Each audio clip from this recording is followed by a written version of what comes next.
Hey, you know what time it is, so let's get right into it. No surprise based, on the title card, but today's book is Tomorrow and Tomorrow and Tomorrow by Gabrielle Zevin, the very highly anticipated new release. Let's jump right into it. One, know that I am not going to be able to talk about this book completely spoiler free.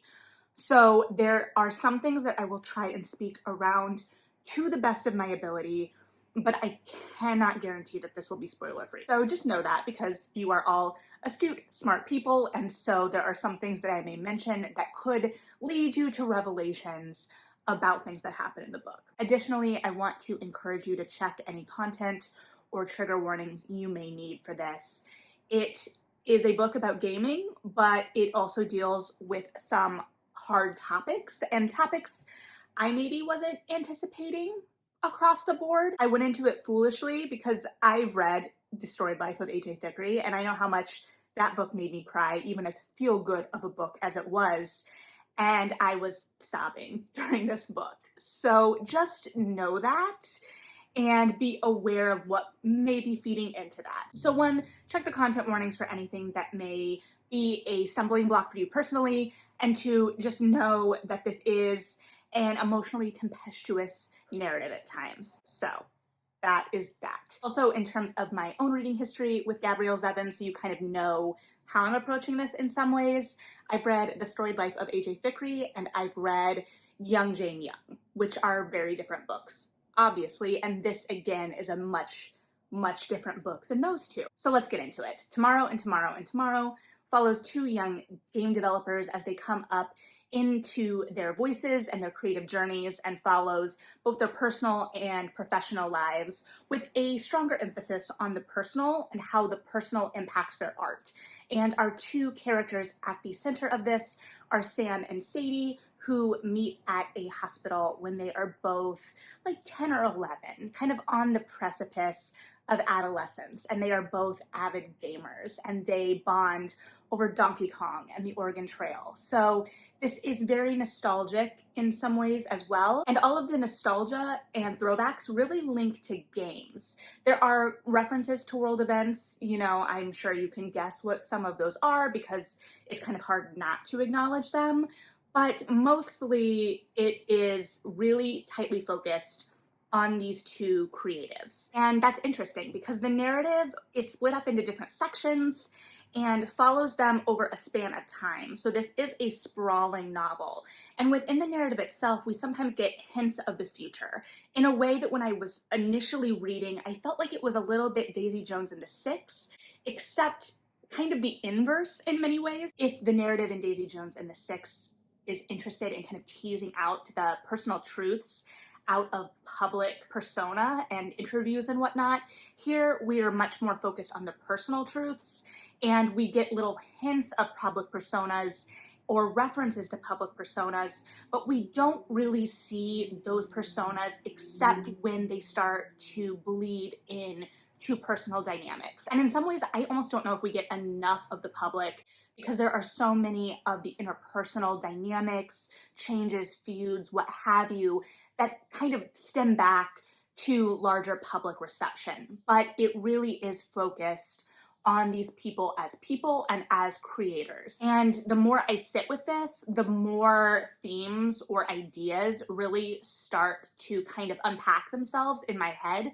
I'm not going to unpack even a fraction of it at all, let alone well, but there are a lot of ideas at play in this book. We've got ideas of, what being a gamer means. We touch on creative partnerships as well as ownership of creativity and the sexism in the industry, especially at the time this book was set, the 90s through the 2000s. Actually, I believe the college years that really set everything into motion. It's kind of like the inciting incident of the gaming and the making of Sam and Sadie as game creators is set in 1996. And I saw the Wombats this week, and they have a song called 1996, which also felt very pertinent in the moment, so that was fun. But we see them when they're young adults, and I love especially the way it talks about creativity and the creative process at this time of your life. It really teases out this notion of your ideas and your ambition kind of outpacing your talent and your skill at the time,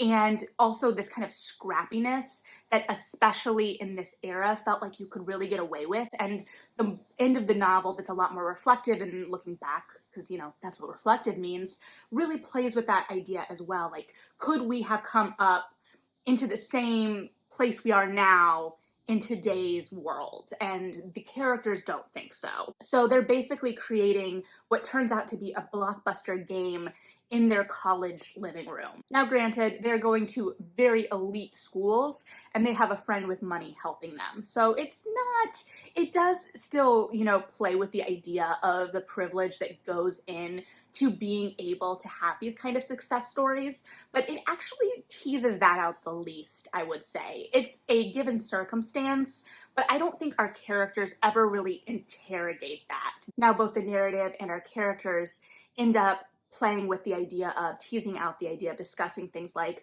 representation and appropriation and whose stories get to be told.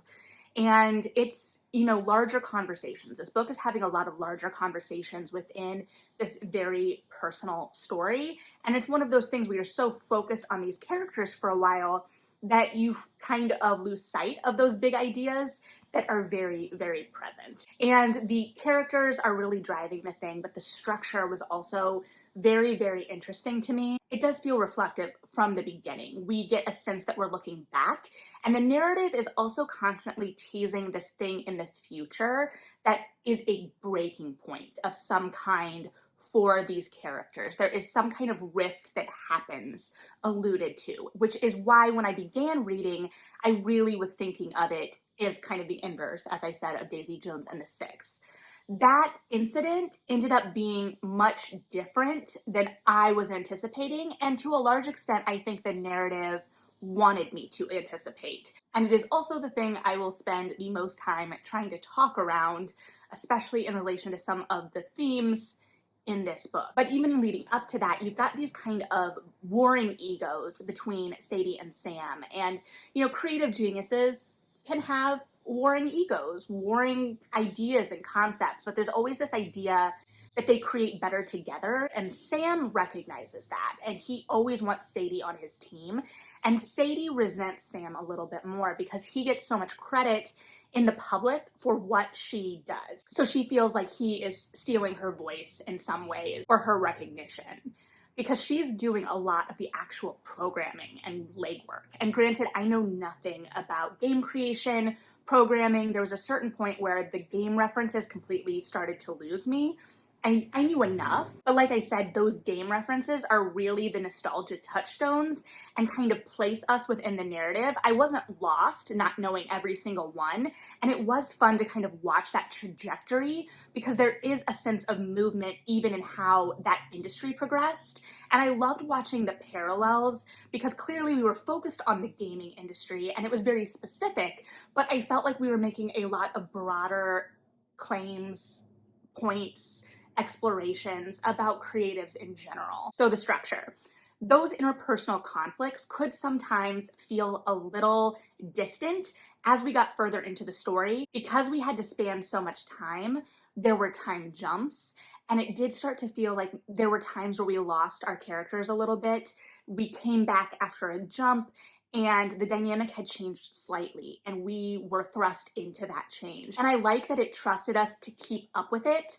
And I don't think that we needed to have every little moment in order to really feel the impact. I will say that it did kind of blur the edges, muffle that immediacy a little bit, because so much of these conflicts are kind of stereotypical sounds minimizing, but rather they're those kind of creative or even just interpersonal conflicts that can fester over time. They compound. It's the little thing that builds on top of the other little thing until the straw breaks the camel's back. So when we're losing time to those jumps, we're getting thrown out of the immediacy a little bit, and we as readers don't feel those things compounding in the same way. However, that might also be very intentional to keep us a little bit more distant from the characters so we can feel like we are viewing them objectively on the outside. We're not in it with them. We are still very much reflective and looking at them through the third-party lens. I will say the structure was one of the things I was most interested in because we have a book about gaming. And again,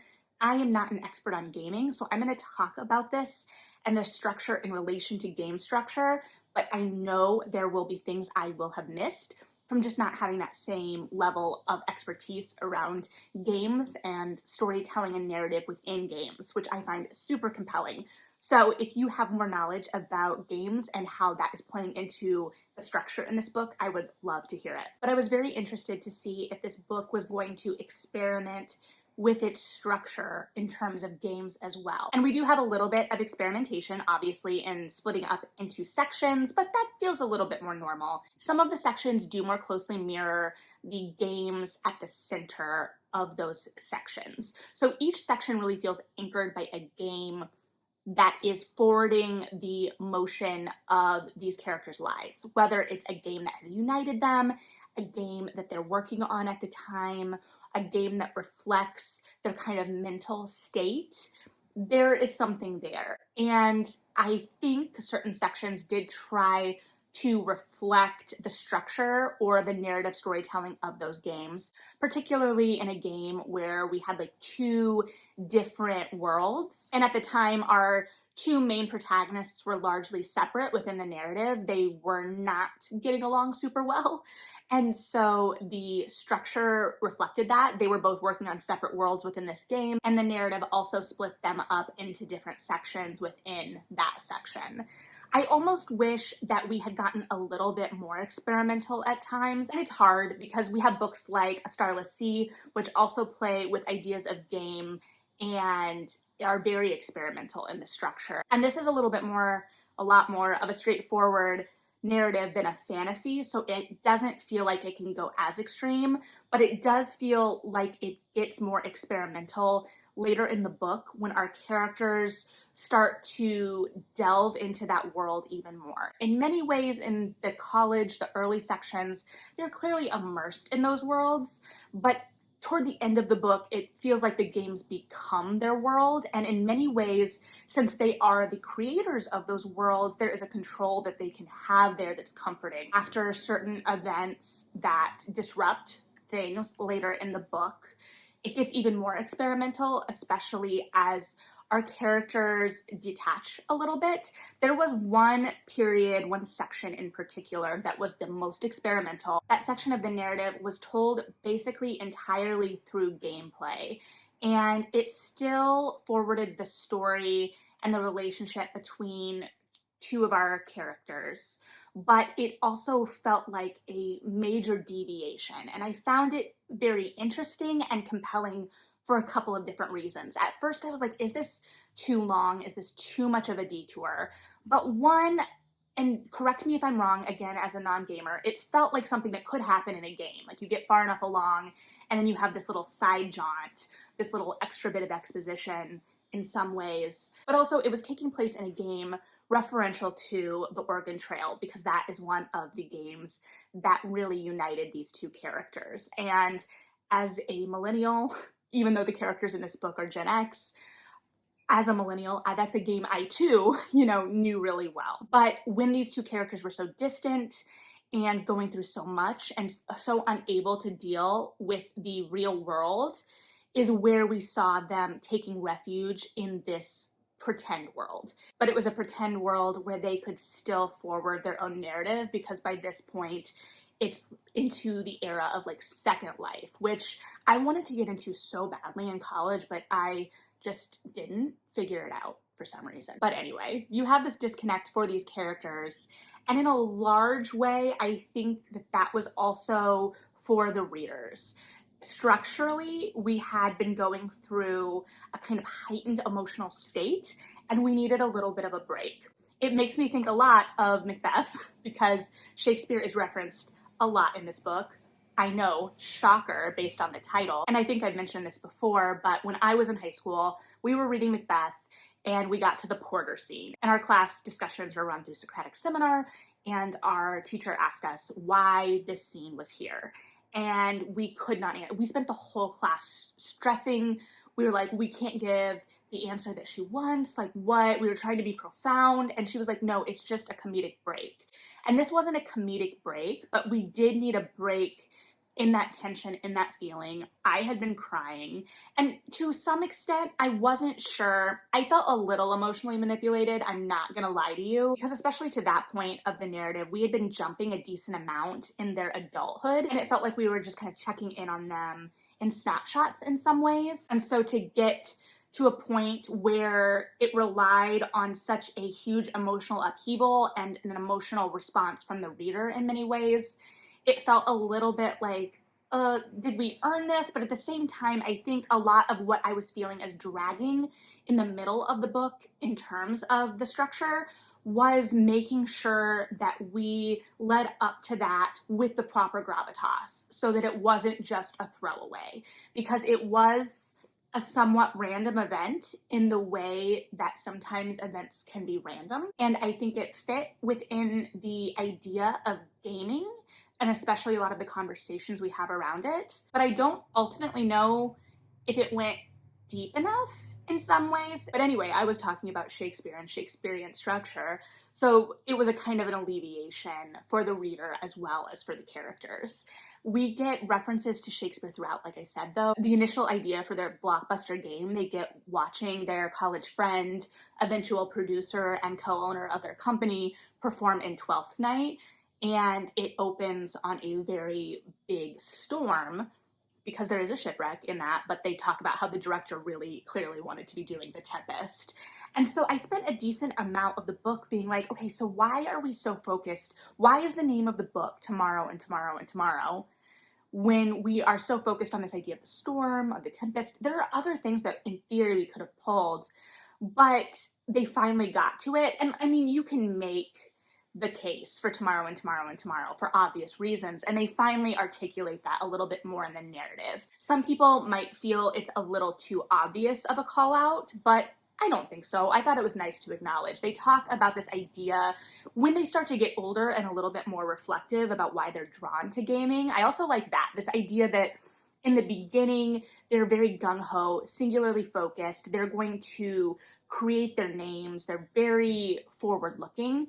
And then we start to get more retrospective, looking back on their lives and their creation, but also like they start to think about what draws them to games as well. And they talk about this idea of being able to start over and redo, and this idea of the perfect play. And we also tease the idea of this ability to kind of create an image and a perception for the larger world, which is why I sometimes wanted to see more of the public persona. Like I said, we're very tightly focused on the personal, which I think is important and works. It keeps the momentum, it keeps us moving, it keeps the themes in check, because we ultimately are looking at the creative process and the very personal journeys behind this kind of storytelling and what draws a person to it. But I think that this idea to be able to craft this idea of yourself that is a little separate from yourself, larger than yourself, different maybe than the person your friends know,